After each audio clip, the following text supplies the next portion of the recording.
கும்பராசிக்காரர்களுக்கு காலபுருஷனுக்கு 11ஆம் வீடு ம் அவர். இது கும்பம் வந்து சனியோட வீடு வேற. ம் அதே நேரத்தில் வந்து ஒரு விஷயம் நடக்குன்னா வந்து விட்டு கொடுத்து போயிடுவாங்க. ம். இது வந்து சொத்தாவும் இருக்கலாம் இல்ல வேற அன்பாவும் இருக்கலாம், அன்பாவும் இருக்கலாம், ஒரு உரிமையாவும் இருக்கலாம். இப்ப இவங்க வந்து இந்த பிரச்சனையில இருந்து வெளியில வரணும், இவங்களுக்கு இந்த ப்ராப்ளம் இருக்கக்கூடாது, மன அழுத்தத்துல இருந்து இவங்க வெளில வரணும் அப்படின்னா எந்த தெய்வத்தை வணங்கலாம், என்ன வழிபாடு பண்ணலாம்?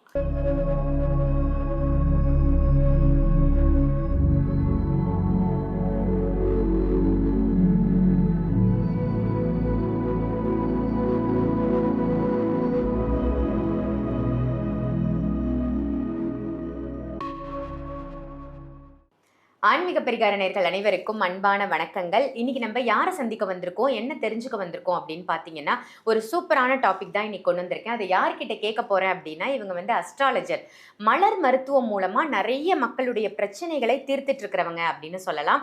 நம்மளுடைய எஸ்ஆர் சங்கரேஸ்வரி அம்மாவை தான் நாம இன்னைக்கு சந்திக்க வந்திருக்கோம். அம்மா வணக்கம். வணக்கம், நல்லா இருக்கீங்களா? நல்லா இருக்கேன், நீங்க எப்படி இருக்கீங்க? ரொம்ப சிறப்பு, உங்களுடைய பதிவுகள் எல்லாம் ரொம்ப சூப்பர் டூப்பரா போயிட்டு இருக்கு அப்படின்னு தான் சொல்லணும். நிறைய நல்ல விஷயங்கள் மக்களுக்காக நீங்க சொல்லிட்டு வரீங்க.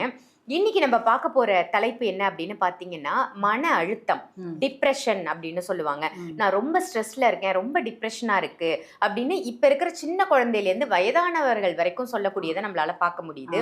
சோ மேஷ ராசியிலிருந்து மீன ராசி வரைக்கும் டிப்ரெஷனுக்கு, மேஷராசி நேயர்களுக்கான டிப்ரெஷனுக்கு இவங்க தான்ப்பா காரணம், இதனாலதான் இவங்களுக்கு டிப்ரெஷன் வருது, இந்த ஒரு நபர் தான் காரணம் அப்படின்னு ஒவ்வொரு ராசிக்கும் ஒருத்தங்க இருப்பாங்க இல்லையா? அது யாரா இருப்பாங்க, அந்த மன அழுத்தத்தில இருந்து அவங்க எப்படி வெளியில வருது, முதல்ல இந்த மன அழுத்தம் ஒவ்வொரு ராசிக்கும் ஏன் ஏற்படுதுன்றத ஒரு சின்னதா ஒரு லைன்ல சொல்லிடுங்க. அப்புறம் ஒவ்வொரு ராசிக்குமான அந்த மன அழுத்தத்தை பத்தி நம்ம பார்த்துடலாம். ஆன்மீக பரிகாரம் நேயர்களுக்கு உங்களின் மருத்துவ சோதரர் எஸ்ஆர் சங்கரேஸ்வரியின் அன்பான வணக்கங்கள். இன்றைய பதிவு வந்து இப்போ உள்ள தலைமுறைக்கு ரொம்ப வந்து முக்கியமானது. ஆமாம், அதே இது பாருங்க, 75 80லலாம் பிறந்தவங்களுக்கு இந்த வார்த்தைனா என்னன்னு தெரியாது. யாராவது ஒருத்தர் நான் ரொம்ப மன அழுத்தமா இருக்கேன், மூலவட்டா இருக்கேன்னு சொன்னா என்ன செய்வாங்கன்னா விளக்கம் வச்சு அடிப்பாங்க. அப்படித்தான் நம்மளாம் அடி வாங்கணும் நாங்கள்லாம். ஆனா இப்போ வந்து அப்படி கிடையாது. ஒரு 4 வயசு குழந்தைங்க முத கொண்டு ஒரு 5 வயசு குழந்தையில இருந்து பார்த்தா எனக்கு மூடவட்டு சாம் போயிரு, நான் பயங்கர டென்ஷன்ல இருக்கேன் அப்படின்னு சராசரியாக சொல்ல ஆரம்பிக்கிறாங்க. இது ஏன் அப்படின்னு சொல்லி கேட்டீங்கன்னா, இப்போ உள்ள உணவு முறைகள் நிறைய வந்து முன்னாடி உள்ள உணவு முறைக்கு இப்போ உள்ள உணவு முறைக்கு வித்தியாசம் நிறைய இருக்குது. அதனாலதான் பார்த்தீங்க இப்போ எண்ணங்கள் வந்து மாற ஆரம்பிச்சிருது. ஃபாஸ்ட் ஃபுட்டு, அதே மாதிரி எண்ணெயில் வறுத்த சாதத்தையே பாருங்க எண்ணெயில் வறுத்து கொடுக்குறது, இது எல்லாமே பிள்ளைகளுக்கு பாருங்க பல விதத்துலேயும் அதிகமான மன அழுத்தத்தை கொடுக்குது. அதே நேரங்களில் முன்பெல்லாம் பார்த்துக்கங்க கூட்டு குடும்பமாக இருக்கும். அப்போ பேரண்ட்ஸ் 2 பேர் வந்து வேலைக்கு போனாங்க அப்படின்னா பாட்டி தாத்தா இருந்து வளர்த்துக்கிட்டு வருவாங்க. நைட்டு தூங்குறப்ப கதை சொல்லியே வளர்த்துட்டு வருவாங்க. அப்பதான் நிறைய பாருங்க புராண கதைகள் இது சொல்லிக்கிட்டே இருப்பாங்க. நமக்கு அது அப்போ வந்து ஆழமாவே மனசுல பதிஞ்சிரும். அப்ப அந்த புராண கதைகள்ல எல்லாத்துக்குமே ஒரு தீர்வு இருக்குது. ஒவ்வொரு மதம் சம்பந்தப்பட்ட ஒரு புராண நூலா இருக்கட்டும், எல்லா மதமே பாருங்க மக்களை வந்து வழிநடத்துறதுக்காக தான் கொடுத்துருக்காங்க. ஆனா இப்ப அதுக்குள்ள நேரங்கள் இல்லை. யாரும் பாத்துங்க தனி குடும்பம் தனித்தனியா இருக்கிறதுனால குருவி கூடுல வந்து 6 மாச பிள்ளைகளை கூட பாருங்க டேக்கர்ல வண்டி விட்டுட்டு வேலைக்கு போறாங்க. அப்ப வந்து பெத்தவங்க வளர்க்கறத விட அதிகமா வந்து வேலை பாக்குறவங்க தான் வளர்த்துக்கிட்டு இருக்காங்க. அப்படி இருக்கிறப்ப இந்த பிள்ளைக்கு அன்பும் இந்த கவனிப்பும் கிடைக்காது இல்ல. அதுதான் பிள்ளைகளுக்கு ஒரு மாதிரியா இருக்கிறதே பாத்துக்குங்க. அதுக்கு மேல இப்ப ஒரு நவீனமான ஒரு பழக்கம் மொபைல் போனு தான். அது ஒரு பேசனாவே மாறிடுச்சு. ஆனா அதோட விபரீதம் என்னன்னு தெரியல. நிறைய வந்து பாதிப்புக்கு ஆளாகி வராங்க. அதுக்குமே பாருங்க இந்த மலர் மருத்துவம் நல்ல ஒரு தீர்வை தான் கொடுத்துக்கிட்டு இருக்கு. 4 வயசு பிள்ளைங்க முத கொண்டு ஸ்கூலுக்கு போக மாட்டேன்னு சொல்லி வீட்டுல இருந்து மொபைல்ல பாக்குறது சரி எல்லாமே இருக்குது. இது எல்லாம் அந்த காலப்போக்கில் இருக்கக்கூடிய மாற்றங்கள் தான் அந்த குழந்தைகள்ல இருந்து பெரியவங்க வரைக்கும் அதிகமாக மன அழுத்தம், டிப்ரெஷன் சொல்லக்கூடிய அந்த ஒரு வியாதி வந்து உருவாயிடுச்சு. இது ஒரு பெரிய வியாதினே சொல்லலாம். அதாவது ரொம்ப வந்து உயிரை கொல்லக்கூடிய நோய்னா கேன்சர், அதுக்கு மருந்தே கிடையாது.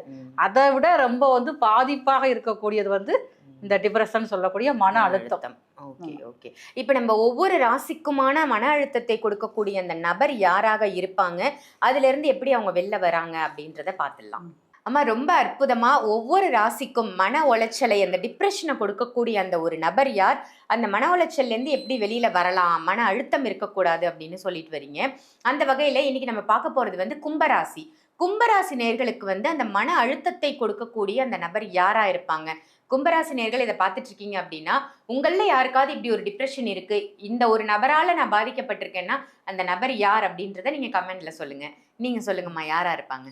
கும்பராசிக்காரர்களுக்கு காலபுருஷனுக்கு 11ஆம் வீடு அவரு. இது கும்பம் வந்து சனியோட வீடு வேற.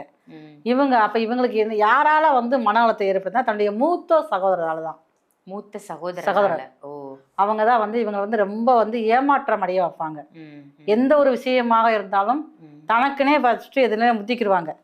அப்ப அந்த ஏதாவது ஒரு வாய்ப்பு இருக்குது, இப்ப ஒண்ணுமே இல்லை, இப்ப தந்தை தாயிடம் ஒரு சொத்து வருது அப்படின்னா இவங்க வந்து முன்னாடி முந்திக்கிடுவாங்க மூத்தவங்க வந்து. ஆனா இவங்களுக்கு எதுவுமே கிடைக்காது. ஆமா, கும்பத்துக்கு வந்து எதுவும் கிடைக்காது. அதனாலதான் பாருங்க இவங்களுக்கு வந்து மனசுல ஒரு ஏற்றம், ஒரு ஏமாற்றம் இருந்துகிட்டே இருக்கும்.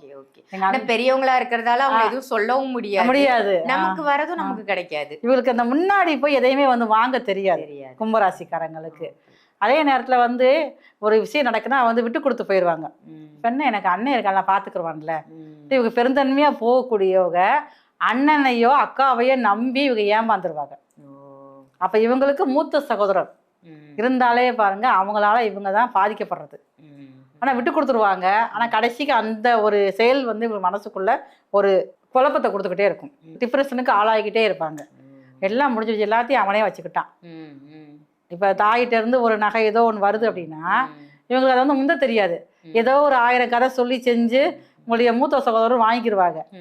இவங்களுக்கு வாங்கணும்ன்ற அந்த இது என்ன தெரியாது. அப்ப இவங்க அந்த தூண்டுதல் இவங்களுக்கு வராது. இப்ப நம்ம கொடுப்பாங்க, நமக்கு வர வேண்டியது வரும்ல அப்படின்னு வரும்ல. அதே மாதிரியே தான் ஒவ்வொரு செயல்லையுமே வந்து இவங்களுக்கு மூத்த சகோதரர் வந்து இவங்களுக்கு பிரச்சனையை கொடுத்துக்கிட்டே இருப்பாங்க.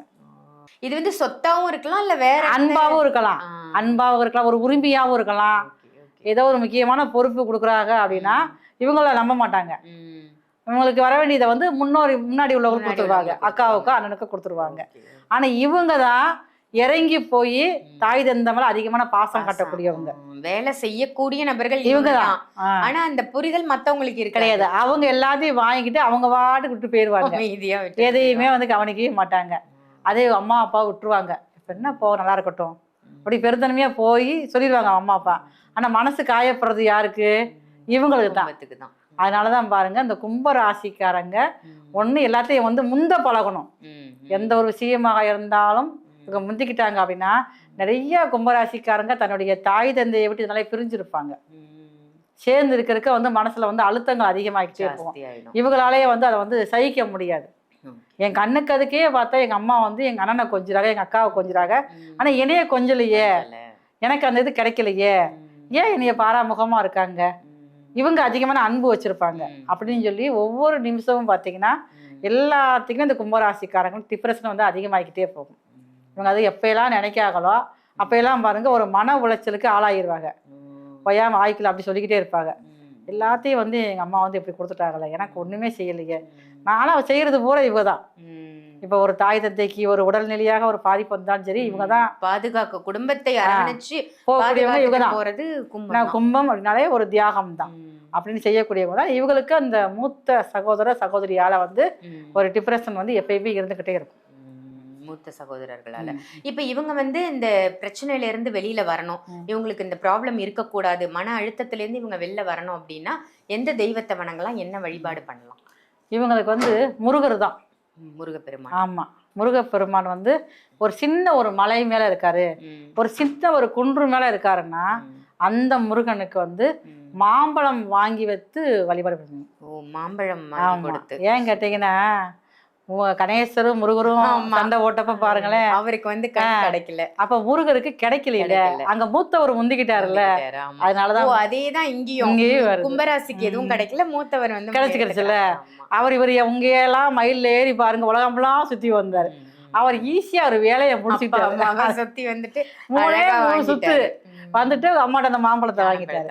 அப்படி இந்த கும்பராசிக்காரங்களுக்கு தன்னுடைய மூத்த சகோதரர் மூலமாக ஏற்படக்கூடிய மன உளைச்சலை சரி பண்றது இந்த சின்ன மலை மேல இருக்கக்கூடிய முருகப்பெருமான். அந்த முருகப்பெருமானுக்கு மாம்பழம் வாங்கி வைத்து வழிபாடு செஞ்சுட்டு நெய்வேத்தியமா வச்சுட்டு ஒரு 4 வாங்கி வச்சாங்கன்னா ஒன்னும் முருகருக்கு கொடுத்துடணும். மீதியை அங்க வரக்கூடிய யாருக்காவது கொடுத்துட்டு மீதியை இவங்க சாப்பிட்டாங்கன்னா அந்த இவங்கள வரக்கூடிய டிப்ரெஷன் வந்து குறைய ஆரம்பிச்சிடும்.